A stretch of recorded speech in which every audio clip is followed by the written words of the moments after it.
So this conference, for those of you who are wondering what the heck is this, why is it here? In the past several years, the conference has been at different campuses, and Kevin took students to those campuses and thought, I could really do something with that at our campus, and we could bring it to more than 5 students. We could bring it to hundreds of students. So working with the team, several who are here and that you'll meet, Kevin organized this event here. Some of you have had speakers in your classes. Some of you will engage with speakers tomorrow. And it's just a really great opportunity to look at some of the current trends in technology and journalism and to think about the future. And to get some tips and tricks for how to do vertical video or how to write headlines or whatever it might be. So we're super lucky to have this event here and to have the folks in town. So if you see the guys with the things on that say Mobile Me, talk to them because they're here for you for the next through tomorrow. So I'm super excited. I really want to thank Kevin for all his work on this and the entire team.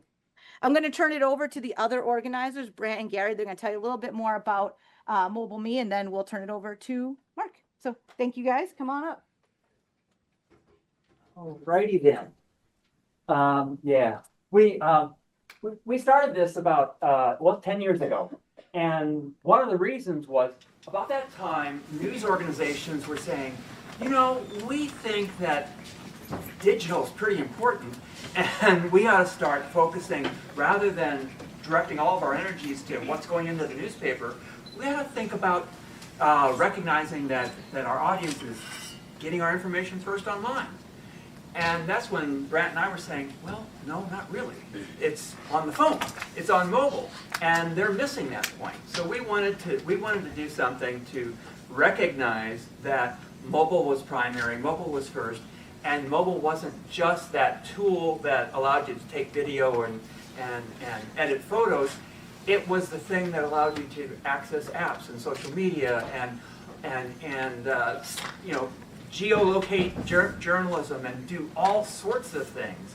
So we thought a great thing to do is to try to bring to various campuses best practices in things that haven't hit the curriculum yet. Best practices in how people at professional organizations around the country are stretching the bounds and recognizing that they need to be thinking mobile first and designing for mobile first and realizing that that's where their audience is. So that's how this conference got started, is let's try to give students examples of what's out there that is not in the curriculum yet. Let's show professors that there are experts here that can be tapped.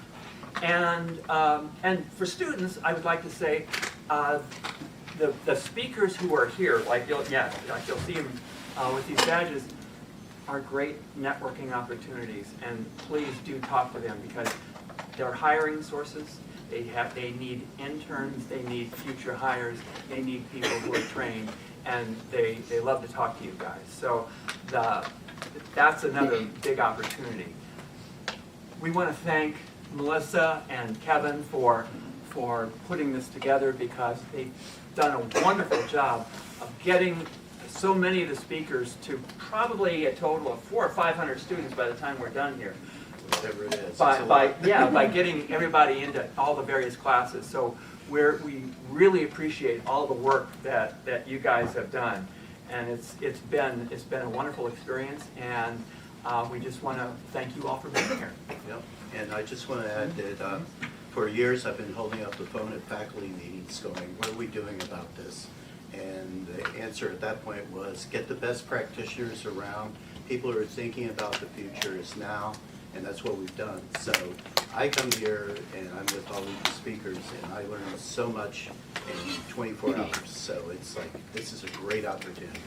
And I want to add my thanks to all the speakers that got on the planes and fought through the government shutdown and got here, and thank everybody for hosting us. So on to Mark.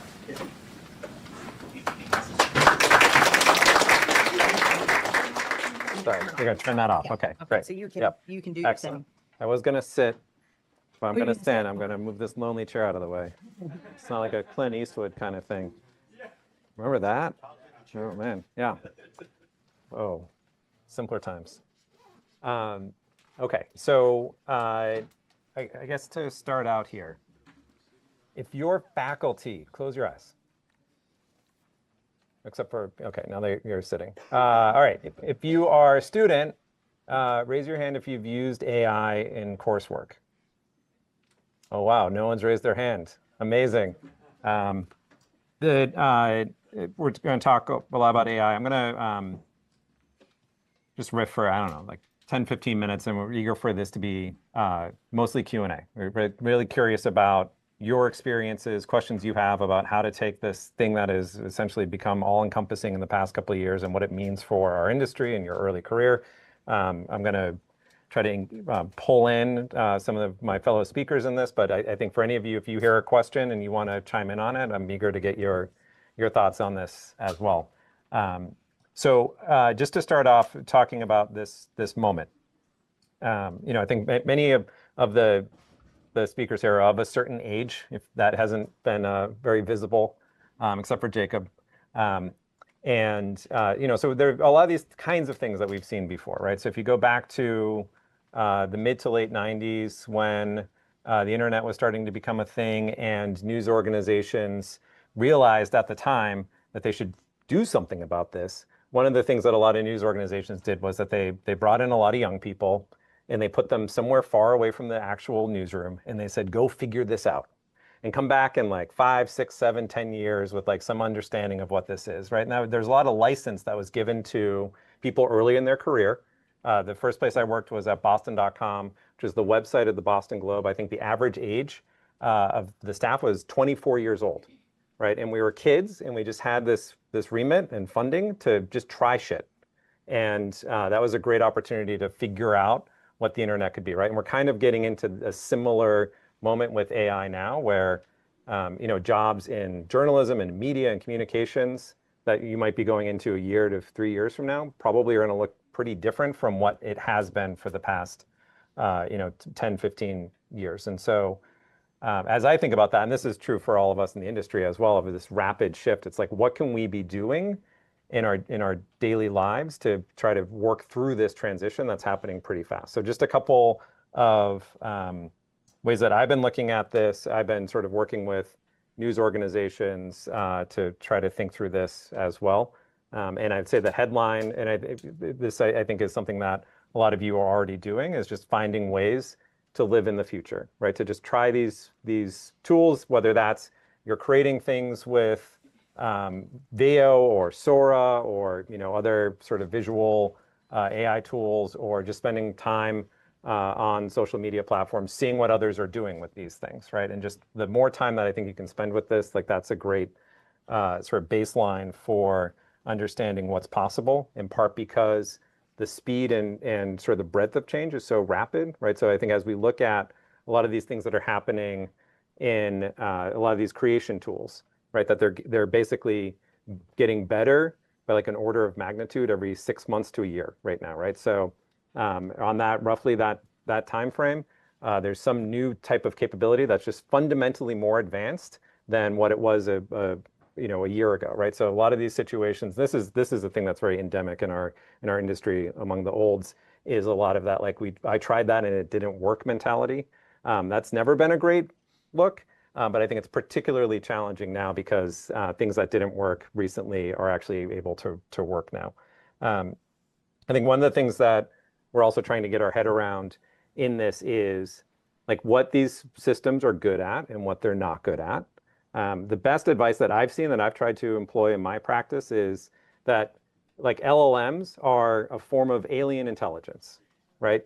They have their own sort of positives and attributes and sort of in some of these drawbacks like hallucinations and so on, but just kind of understanding them for what they are and not trying to get them to be something they aren't is a way to figure out sort of what we can actually do with these things, right? And just through relentless experimentation of seeing like what you're able to get out of these things. There's a lot of opportunity, a lot of my background on the software side of things in media companies, right? And seeing what's happening. Has anybody built something with AI? Or tried out any sort of like of the creator tools or things like that? On maybe like the video side? or anything as well? I mean, I think a thing that we're seeing, and this has happened even in the last, I would say, 6 months or so, is that a lot of these tools are now becoming much simpler to use, right? So you don't need to be in the CS program. You don't need to have a software background to build a little website or, string together a minute of video, right? And that's continuing to happen. So, I think just finding ways to engage with these, because I think part of what the opportunity is in this moment is that we can be a lot more creative and expansive in trying to figure out, what we're trying to do from a comms perspective, or what we can do with some of these stories, right? So, using these like high school sports examples and things like that, right? There are a lot of patterns that are essential to learn and be able to develop your practice around. But you can also just try a bunch of new things that would not have been possible to do on deadline in a news organization, and that arguably like nobody's going to teach you because there's no real precedent for it, right? So I think just that having that license to be able to try these things is incredibly valuable. There's another piece of this that's happening with, there's a lot of talk about agents these days, right? And this idea that you can ask these systems to do things that are essentially they'll figure out the plan themselves, and they'll go off and do work for sometimes a couple of hours, and they'll come back with something, right? So if anybody's used, like one kind of example of this is any of the deep research tools in ChatGPT, right? And it comes back with like a 14-page document after it asks you a couple of questions, right? Sort of like there's more and more of that happening, right? And the idea is that like bigger and bigger projects and sort of longer and longer tasks can be done. What that's really leaning on is an ability to be able to direct that work, right? So folks who have had experience in leading others in doing work, right? And orchestrating things, like that's really the skill that is being put into use there, right? So one of the in the past, one of the ways to build those kinds of skills was through essentially like management experience. And now what's one of the things that is happening is that you can actually build those skills with these tools and really learn how to sort of direct them to do things that are more expansive, right? And that's, I think, one of these real areas of unlock. So you going into a first job in the industry with the ability to direct, a whole set of these agents to do a bunch of stuff for you and know how to provide feedback to those and steer them the right way, I think is going to be a huge force multiplier. What this does lean on, though, right, and this is, I think, one of the things, well, it's really important even in this time of all of this change to be anchored in a program like this, is really understanding like deeply what those first principles of journalism and media and communications are, right? It's like that there's a layer that doesn't really change in this. The tools of production and the means of production are evolving rapidly, right? But really understanding what it means to interrogate a source or ask solid follow-up questions, whether that's a human source or one of these LLMs, is an incredibly important skill. And also in understanding how to quickly distill information, understand what your audience is, what they need, and things like that are these things that I think aren't like, there's no shelf life on those underlying skills. There's a lot of opportunity to, and we've been talking about this a lot over the course of the day, of really coming up with new forms and formats of journalism and communications in this moment. And a thing that what I see is that like I'm pessimistic that that's just going to magically come from like a New York Times or somewhere like that, and then that will just like filter through into the curriculum, and then this will be the way that we do things. I think the greater likelihood is that it's going to come from creative individuals who are just trying things and figuring out what works, right? I mean, I think we see this so much on the social media side of things, right? Where there'd be sort of like a meme or a pattern of a viral video, and it might last a couple of weeks, it might last a little bit longer, and it sort of like goes through our feeds. Like that idea of being able to sort of create forms of communication that convey information that kind of come from your own creativity, I think is only going to increase in this time frame. What that also means, I think, for us as journalists is finding spaces that are adjacent to journalism and communications where we can draw inspiration, right? So really going further afield, whether that's creators who are focused on music or other things, and being really promiscuous in seeking those sources of information and inspiration, because that's more likely where I think we're going to see a lot of opportunities to pull that kind of stuff back into our industry. Then again, it coming from, I think, traditional news organizations, right? Going back a decade or so, when the New York Times put out this innovation report, that was the first page of that was talking about how at the time, the Times was winning at journalism, but it was essentially failing to distribute its journalism properly. The places that it looked to saying these other places are doing a better job were other news organizations, right? It was looking at its competitive set as like other news providers, not other things that were competing for people's attention, right? And I think we're now in this environment, especially because so much of how news is delivered and received is through social media, that what we are actually competing with and providing quality information is everything else that is in people's feeds and things like that. And so it's also flipping that on its head. I think that's where we can be finding a lot of the inspiration. So TLDR, there's so much that's is happening now, and I think is going to happen over the next couple of years. And there's basically very little, if any, of a roadmap for this. I think what I see is that it's going to continue to accelerate. So just finding ways to stay on the cutting edge of that and being really open to what this could look like. A gut sense is, and I guess come back and find me in 5 years and tell me if I was right or wrong about this, is that there's going to be a window of opportunity that's starting to open now of like going into the workforce with this special sort of set of skills and experiences that you have growing up in this way that is like native to these platforms that the olds don't have, and we're going to have to go through all this like deprogramming to be where you're at, and that's a huge opportunity. So using this time, I think, to really understand and explore what that can be and figure it out for yourself and with others is this I think just like fascinating window that feels to me similar to the late 90s when there were a bunch of kids running around who grew up on the internet and could sort of figure it out from that kind of innate perspective as well. So I'm very excited for what all of you are able to do here over the next couple of years, and eager to sort of talk about like what's on your mind about what's happening in AI. And I'm going to repeat the questions, right? So I've got them. Okay.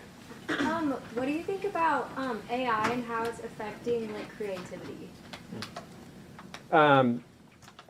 The best metaphor I've got for that right now is like an e-bike, right? Like you got to know how to ride a bike. And so like how you want to sort of work through your creative process.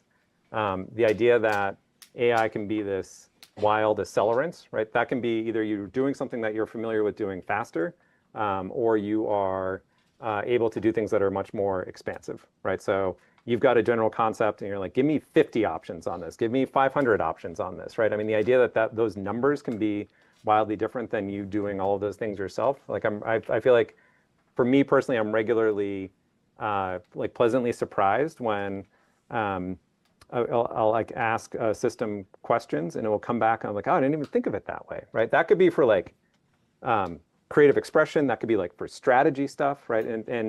But what it's doing is, for me, it's creating this feedback loop that is like, well, that's garbage, that's interesting, let's push on that, right? And it's kind of having that kind of like partner for me. But how would you answer that?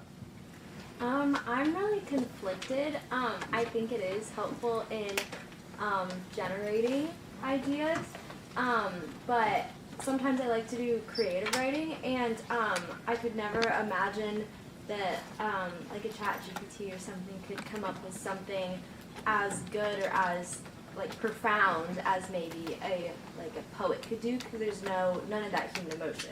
Yeah, that's interesting, right? That I don't think poets are on the chopping block of jobs that are going to go away anytime soon. There's I think in like math, right? There's some of these advanced, like the sort of cutting edge of some of these systems of being able to, like, for a while now, large language models have been able to regurgitate proofs and things like that, right? And now with like reasoning models, they're starting to get to the point where they're actually able to solve things that humans haven't solved, right? So looking at what the sort of that progress with math and software, the thing I'm really curious about is over the next couple of years, are we going to start to see those same reasoning abilities applied to things that we think of as being more creative, right? Because right now, so much of like the visual art that comes out of these systems is like a little bit off and, is very essentially sort of downstream of these very common inspirations that have been baked into it. But, when do we start to see those things play out? And I think the other part of what you said, like, how do we work with them, right? So like there's a gut sense. So, and this is a thing that I think is challenging from a news organization perspective as well, right? How do you disclose how AI is involved in the reporting process and the production process? And we're still really grappling with that. People say they want it, but I don't know that they really care that much. But it's so much more nuanced than just saying like, AI wrote this story or things like that, right? So what does that mean for, I think, other forms of output like poetry and the visual arts as well? Does anybody else have a thought on that topic? Yes. What jobs do you believe are going to be diminished as a result of artificial intelligence? What jobs are going to be diminished? So Bernie Sanders is out like yesterday or today saying that this is going to take 100 million jobs over the next handful of years. He likes big numbers, right? Millionaires and billionaires. The tasks go away, right? Tasks get automated. Jobs are bundles of tasks. There was a long time when folks thought that like automation was going to come for blue collar work, so-called blue collar work first, and then like these highly non-routine, high skill jobs would be the last thing. And it's actually, starting with that, right? I wouldn't want to be a lawyer doing just like very procedural work these days. I think the challenge that's playing out is there's a lot of tasks within a job that are ultimately kind of the boring things, and the faster that goes away, the better. What I saw in some situations at the Times was there'd be a task that's like really ripe for automation, even like 7-8 years ago. But that was the thing that was like where the person got joy in their job, right? So I remember working with this photo editor. We're doing some stuff with computer vision, and so you do one of these like interviews, desk side interviews, like walk me through your process, right? And what she did was she was trying to find a photo for a story, and she went into the photo database and she just put in asterisks in all the search fields and just started scrolling through. And she's like, this is how I find the photos. And it's like, what do you mean this is how you find the photos? There are like thousands of photos. And she's like, oh, this is how I just like sort of like sit with these for a bit and I find the one I want. And it's like, oh, she sees her value as spending like 15 minutes looking for a fucking photo that could be done in like less than a second. So that's I think going to be the challenging bit. I think some of what we're seeing with companies, right? It's so much of, like somebody was saying this earlier, right? It's like we don't have to be worried about AI. We have to be worried about capitalism. There are definitely companies that are aggressively slowing down on hiring, and I think just very confused about like what type of talent they're looking for. And I think that there's a near term where that's just going to be a very confused situation. Where I'm bullish in this space about how jobs transform is that the skills of journalism are, I think, of increasing value in a world that is like more largely powered by AI, right? Of being able to detect bullshit and ask follow-up questions and structure your thoughts well, whether that's for humans or for machines, and sort of work with that. So the hope is, in some of these things I was talking about at the top about like, building up skills of being able to like orchestrate multiple systems working together, like in service of journalism and communications. Like I think the more that you're leaning into that, I feel like the more like that to me, just gut sense wise, is like what makes somebody at sort of your stage more marketable in the near future. So long story short, it's like we probably have people who are reporters, right? I mean, there's things about going into the field and doing that work. The hope is that we actually make it so that a larger percentage of how people are spending their time actually leads to economic value, right? Because I think like we basically have no business model right now for journalism. in most places. And so it's sort of making it so that a single person can do things that are more things that are of value, more output, I think is going to actually be a good thing as long as we're not creating a bunch of slop. Yes. So in like the last week or so, I've started to see these Sora 2 videos kind of roll out across like my Instagram and TikTok feeds. Highly, highly realistic stuff. And I've obviously I've had family members, friends send me like news stories that are completely AI generated, but it's starting to look more realistic. So I think like my concern is when things start to become so hard to discern whether it's fake or real, like I guess should we regulate and how should we regulate? So yeah, so regulation of like synthetic, the people who make this stuff like to call it synthetic because it sounds like less terrible. A couple of things on that. Like one, like people being misinformed is not new. And there were a lot of notable examples. So it was like 2019 or so, people started to get really freaked out about the prospect of deepfakes. And what we saw in that same time frame was that for somebody who has a bad actor with those types of intentions, you don't need something that is super realistic, right? It can be, remember there's that like Nancy Pelosi cheap fake where they just like cut frames out and it made her sound drunk. So like that's been a possibility for a long time, right? In some ways, like the thing that to me feels new with Sora and things like that is just not just the scale, but the idea that it's not necessarily, there's not stuff that's like intending to misinform. It's just like kind of making it so that like in your day, the balance of things that you see that are not real starts to outweigh the number of things that you see that are real, right? And what does that do to us writ large? There's been this whole effort around. Has anyone ever seen a provenance signal on a piece of media, an image or a video or anything like that? So the technology exists. It's like reasonably widely adopted by these AI companies, but the signal is so subtle that it basically doesn't mean anything, right? I mean, even the Sora stuff by default is watermarked, but there are all these tools that have cropped up in the past week or so to also just like remove those watermarks. So a gut sense for me, and I'm curious, like hop in here, is you all are best positioned to live in this world, right? Because you've grown up in this idea that like most of what you see on social media is like somehow like SpawnCon and everybody's got an angle and all of that, whether it's actual humans talking into a camera or AI generated. It's older people, right, who grew up in this much sort of different with this like much different set of trust parameters that like if their phone says the bank is calling, it must be the bank. And not some scammer that are in, I think, a more troublesome situation. So what I'm anticipating personally is that we're like the only way that we don't end up in a scenario where like most of what we see every day is synthetically created is if like people decide they don't want that actively. And my guess is that that's not going to happen, right? It feels like we're just kind of this is going to be how we live. And so then it's starting to build, like I'm also skeptical that we're going to see, at least in the next couple of years, at least in the US, really strong regulation about basically anything related to AI, right? I mean, it feels like what we're seeing right now is this like massive green light on intellectual property being co-opted and like all kinds of things on that front that this is like we're kind of like it's up to us to figure out how we want to deal with it. Other stuff. Yeah. You said that it's kind of uncertain right now the role that AI plays in like reporting and journalism as a whole. Have you faced any ethical dilemmas, or where do you think that ethical boundary lies?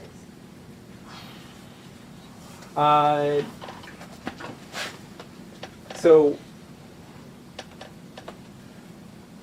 going back like 2 years or so, like 3 years, feels like most news organizations started to build out AI ethics policies, right? And we see a reasonably wide gamut from, at a newsroom organization level, like, avoid using pretty much all of this to some of these companies like Business Insider, I think are very much of the like, if you're not using AI in your job, you're doing something wrong, right? And kind of like everything in between. personally, where I'm at is setting boundaries on what shouldn't be done that are sort of provide the like outside of the box, and then allowing for a lot of experimentation and sort of pursuit of what's new and what's changing within those boundaries. Sort of like creating the list of like the deny list as opposed to the allow list feels like a more productive approach to me, because I'm more concerned that we are not, as an industry, taking full advantage of what is like reasonably safe to do in service of informing communities and things like that. Then like there might be some sort of like problematic output, in part because usually when these things do slip through anyway, they are, at least today, or at least looking backward a little bit, so comically bad that they become pretty notable examples, right? Like there was the sports AI thing that Gannett was using a couple of years ago. And it had these like really awkward turns of phrase that people pretty quickly realized were like not only AI generated, but just they was just like not good. And it became one of these things where people, got their pitchforks and were like, this is terrible. And then they stopped doing that. So that's one of those things, right? If we look at what are the things that have been like most negatively consequential to news organizations over the past handful of years. If you look at like when the Washington Post decided to not run a endorsement for president and lost 250,000 subscribers, right? That was like a bad human decision that had nothing to do with AI. For me, I think those things tend to outweigh the possible consequences of like trying something and having it not work out well, and like at that story level or things like that, as long as the intentions are good. So that's personally where I'm at on this. Like I think we got to be willing to experiment in these certain ways. Because we can easily kind of convince ourselves to be incredibly conservative and hold ourselves back in ways that are ultimately do more harm than good, right? So another example I'll throw on this is there's some folks who don't want to use AI tools because of the like energy costs, which have come down considerably, right? So like I think the number is now it's like 25 LLM queries is about the same as like an LED light bulb being on for an hour, or like a single query is like 6 minutes of streaming video. So you're not like burning an entire village every time you ask this thing to do something, but it's also what you're able to do with that in like the social good that journalism provides. For me, I think outweighs the cost. Right, so there are a lot of people I talk to still who are like that's their reason for not doing it, but for me, it's like an excuse. They're giving themselves an excuse to not engage with these tools. That is, again, like causing more harm by non-use than by actually trying to use it. So, but I mean, what's you like a bunch of you are in newsrooms as well. Like, do you have David? You were like an arms dealer within Advance, with hundreds of agents operating and providing materials for journalists. Like, where are you on the ethics thing? As far as the environmental stuff, similar to you, but the larger ethics thing. I mean, one thing, for example, that does come to mind in terms of like, we don't have AI ever touch our CMS. So this cut-the-menu system, like, which is like as close as you can get to publishing. Nothing, and that's a design choice for ethical purposes of just like, no, a human has to be the person that brings content from wherever I put it, essentially, into the CMS, which is like the audience. And again, that might change. Just like, our disclosures, we're in a meeting, again, we're sort of doing a series on it again, and even as we're rethinking about how do we disclose, where does this go, we're sort of acknowledging we're going to be back here in 6 months because we're not sure how the public feels about it, we're not sure how we feel about it. There's use cases where it's like, the AI did research but did no writing. There's sometimes where it's the reverse. The reporter did all the research and the AI did the writing. And how do we differentiate how these do or don't get disclosed? Yeah, I think that like that the rapid evolution of this. The other thing I'll say is, any size news organization or comms shop that you go into is going to have a bunch of people who are skeptics because they live in journalism. They're default skeptic.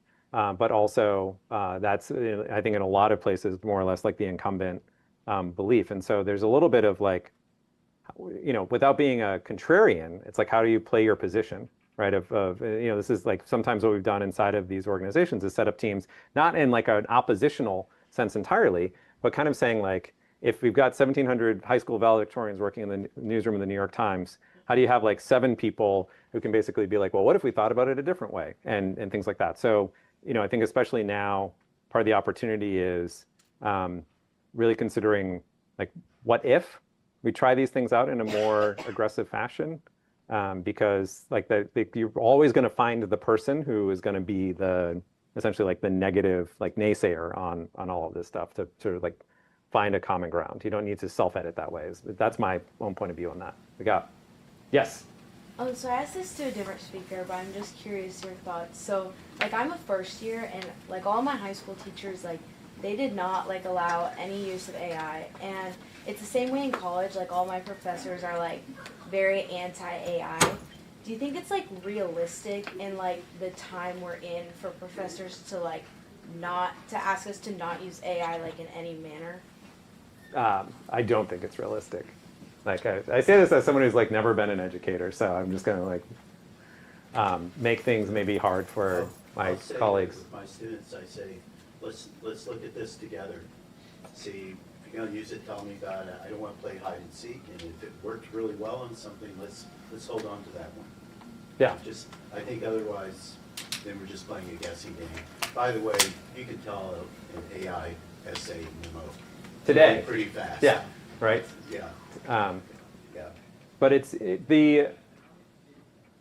even though these things are so wildly imperfect, right? I mean, we're in the part of why in my view, we're in this like really strange moment is that we went through a long period of tech companies being relatively cautious in most situations about the rollout of technology, and then ChatGPT landed, and everybody started using it in this way that like it has all these like rough edges, and we're feeling like I mean there are like serious societal consequences that we're trying to work out in real time. Like, what does it mean for, you know, teens to be you know, spending a lot of time like talking to these tools, and how do we, you know, there are a lot of places where these tech companies have to be playing catch up.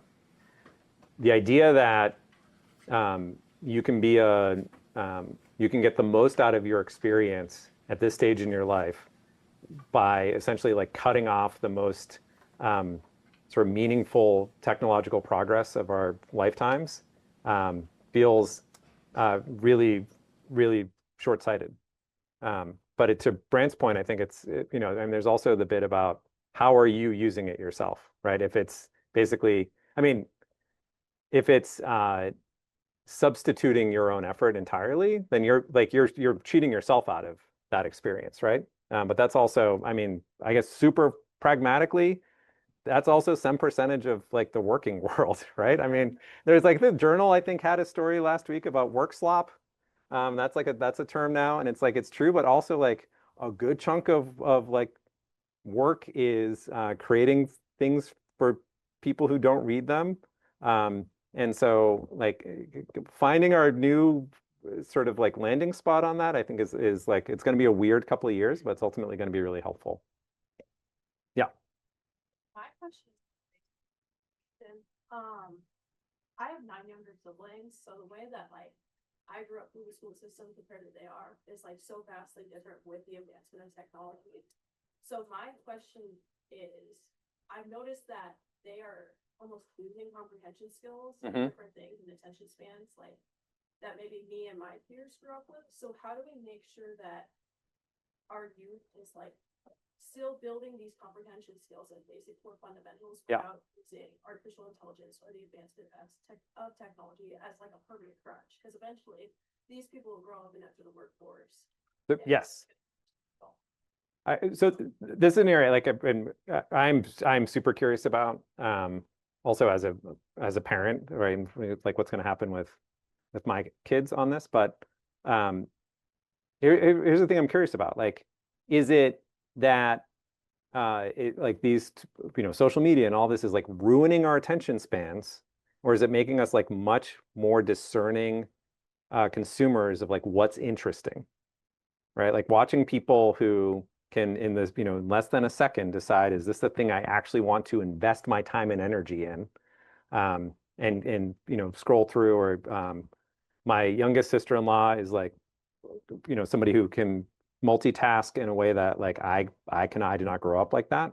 And so is it just a different set of abilities that look like we talk more about the things that we're losing in terms of like sitting down with like a book for 45 minutes and things like that versus the skills that we and especially younger people are gaining and being able to process a much sort of broader bit of information and how do we deal with that? I mean, they're trade-offs, right? But I'm really curious about the potential upsides of this.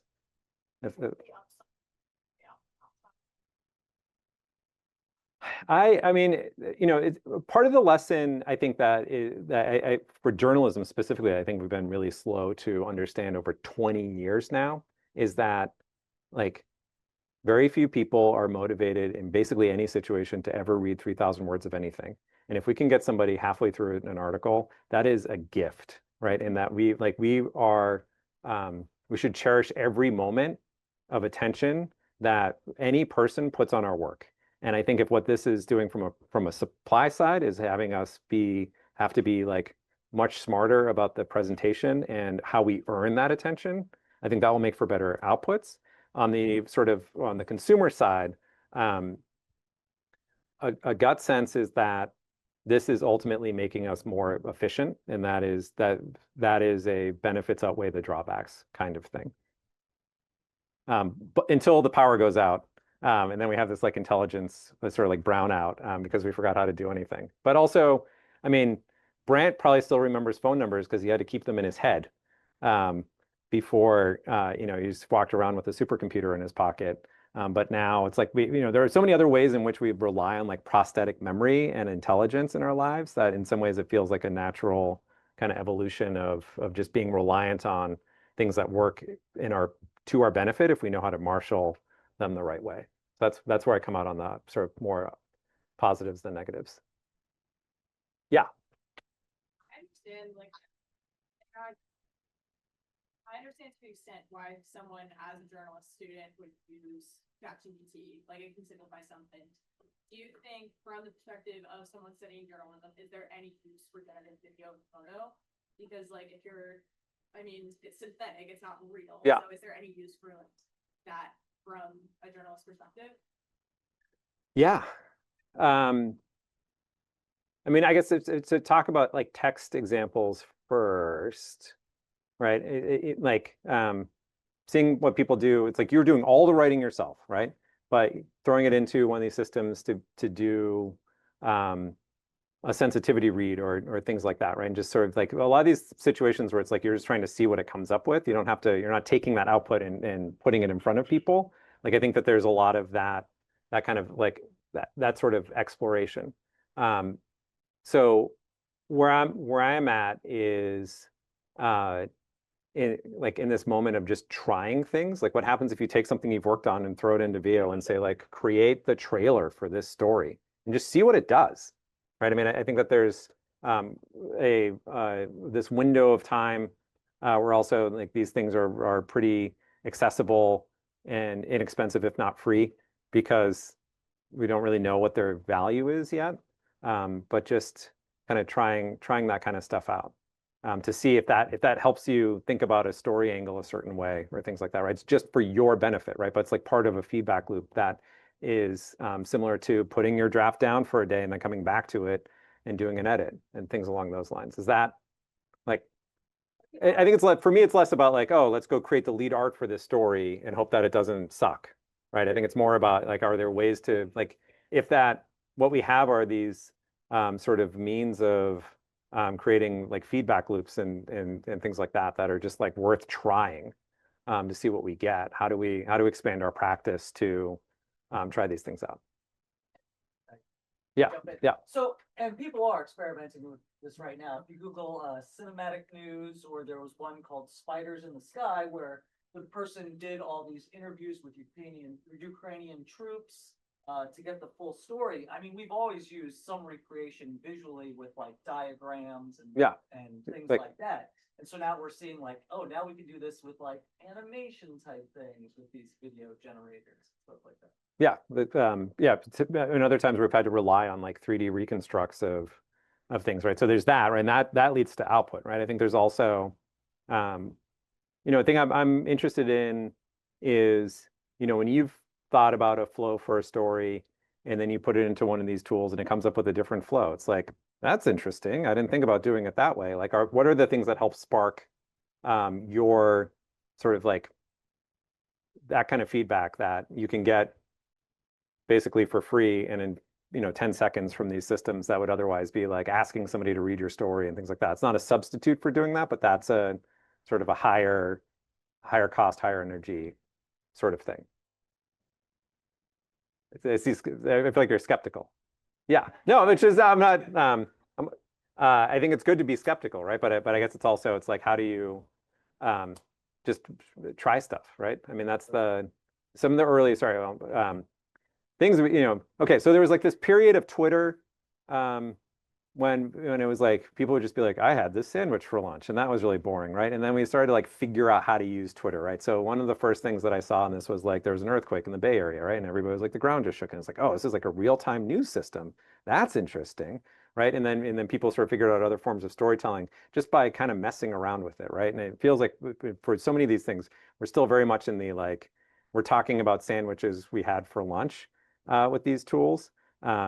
Or people are like, oh, make a poem, like a limerick or things like that, right? And so I think part of this is keeping that skepticism about what you actually do with this, but giving yourself some license to try these things out, right? I think a thing that we talk about inside news organizations, because a lot of these places do have sort of tricky policies, is there a part of your life that isn't about journalism or your schoolwork or things like that, that is a place where you can be trying this stuff out, right? Where you don't necessarily have that skeptical lens on the output,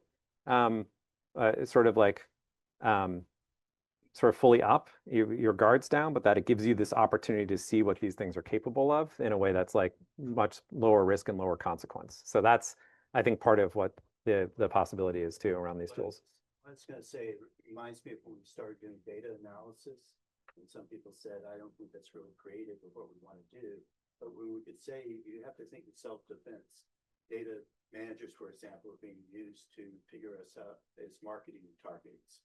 So you need to try it out to know what's happening with it, if only to kind of set your defense system or to end up reporting on it. That's why I've tried all this different stuff. Some are absolutely useless or dangerous or whatever. But you need to know what the others are doing. And how this is going to play out in society and possibly guide you to buying things or doing things you may not want to. Other stuff. I would say just Yeah. on that same point, in the early days of Twitter, even the to someone, that was actually a user creation. That was not, Twitter did not create that. A user was like, hey, I think we should start using this @ symbol before name so we can find each other easier. Hashtags, similar, yeah. Hashtags, same thing. And again, and that ended up obviously going well beyond just Twitter, became a thing. And you think about historically, I'll start with text, right? Like we used to say, hey, I'm working on a headline, here's my idea, shout it back and forth, workshop ideas back and forth. And in a world where you're working remotely, AI can play that creative partner. That's the phrase I usually like. Anytime you need a creative partner, you have one now instantly who's ready to like really give you that full attention. I don't know what the equivalent of, and workshopping a headline is in photojournalism. But again, that's what I would sort of think of saying. What are the creative things that not so much to do the work, something to do the work, but to have that creative back and forth. Yeah. Other stuff. Yes.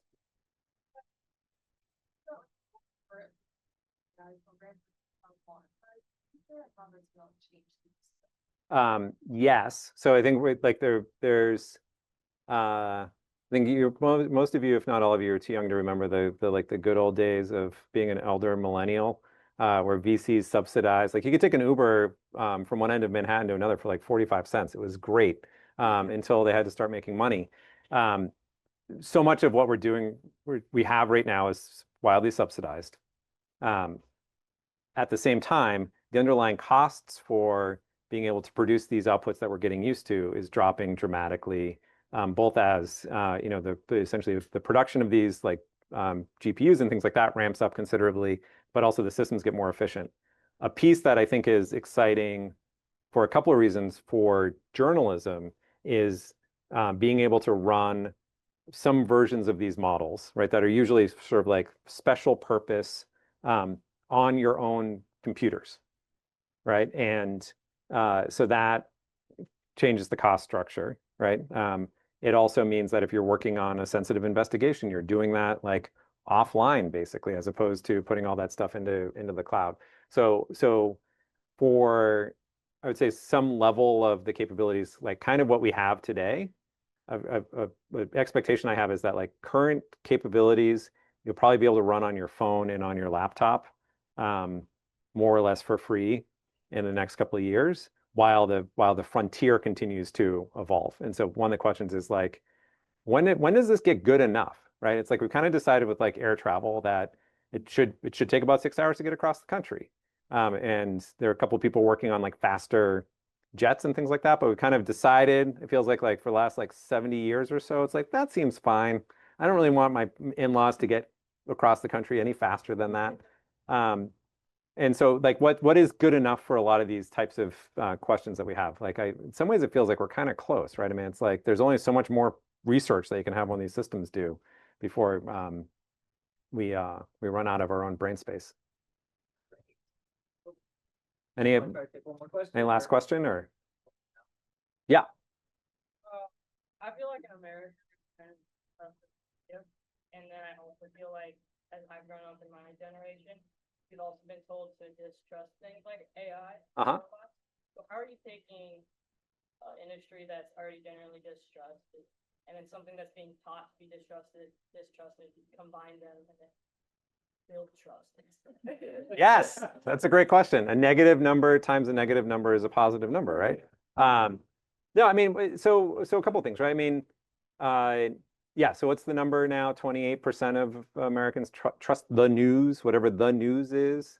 And obviously like news fatigue and news avoidance, like those are kind of the only numbers that are going up. So part of this is the most of what we are putting out into the world is not doing its job, right? Both in the terms of the format, both what we are putting out there and then what we're not putting out there, right? What we're not explaining about the process and things along those lines, right? We sort of like are still trying to basically like throw 800-word articles over the fence and hope that they work better than they have over the last 20 years. And so I think part of what's required for that to change is to think more radically about what it is that we're putting out and how we're putting it out there, right? Is that in that I think there's a lot of tension with a lot of traditional journalism principles like objectivity versus like authenticity and sort of how we work through that. So I think if we start by saying that for any anybody producing journalism for their audience, if your goal is to build that trust, what do you need? What are tools in your toolbox to be able to do that for what you have control over? And where does AI fit in that? And is that about being able to produce more material so that you're a regular presence in that in your audience's life? What are they comfortable with, right? I think that in some ways there's like not a one size fits all answer for like a whole industry and like all people everywhere, but it's sort of like what works for what you're creating. And what I default to personally for like most of those audiences is that in some way, shape, or form, like having AI tools at your disposal is going to make you a sort of more effective provider of information for your audience than saying, I don't use this at all in any way, shape, or form. But it's going to be like on the product side, we talk about like product market fit, right? And in some ways, I think that's what we got to figure out here. And there's no single universal formula for that across, from like shoes to consumer packaged goods to information, right? So it's like, I think that's kind of what we're all in search of.